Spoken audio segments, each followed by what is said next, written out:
সুন্দরবন ও তৎসংলগ্ন এলাকায় হাঙর জাতীয় সব ধরনের মাছ ধরা বন আইনে সম্পূর্ণ নিষিদ্ধ হলেও প্রতিদিন অসংখ্য হাঙরের বাচ্চা শুটকি করতে কাটা হয় বিষখালী নদী পারে। লেজ ও পাখনার মূল্য বেশি হওয়ায় এগুলোকে আলাদা করা হয়, আর রোদে শুকিয়ে শুটকি করা হয় মাছগুলোকে, আর ড্রামে সংগ্রহ করা হয় হাঙরের চর্বি, যা দিয়ে তৈরি করা হয় মূল্যবান তেল। উঠাইয়া মাছটা ফাল দিয়া পেটাটা বাইর করে বেরোল বড়ি মাছ বাধা দেয় না কেউ।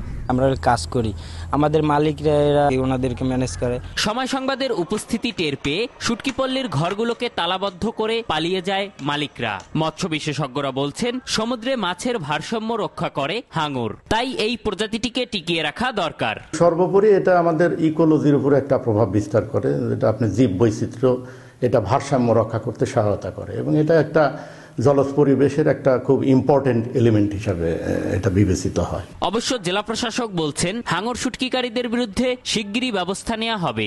এই হাঙর মাছ রক্ষা করার জন্য আমি জেলা মৎস্য অফিসারকে অনুরোধ করব যে উপজেলা প্রশাসনের সাথে মিলিতভাবে তারা যেন খুব শীঘ্রই এ বিষয়ে প্রয়োজনীয় পদক্ষেপ গ্রহণ করেন। সারা পৃথিবীর সাগর ও নোনা পানিতে 12,000 প্রজাতির হাঙর পাওয়া যায়, তবে বাংলাদেশের সাগর ও নদী উপকূলে 71 প্রজাতির হাঙর রয়েছে। আর বরগুনার এই শুটকি পল্লীগুলোতে 10 থেকে 15 প্রজাতির হাঙরের বাচ্চাকে শুটকি করা হয়। এম এ আজিম, সময় সংবাদ, বরগুনা।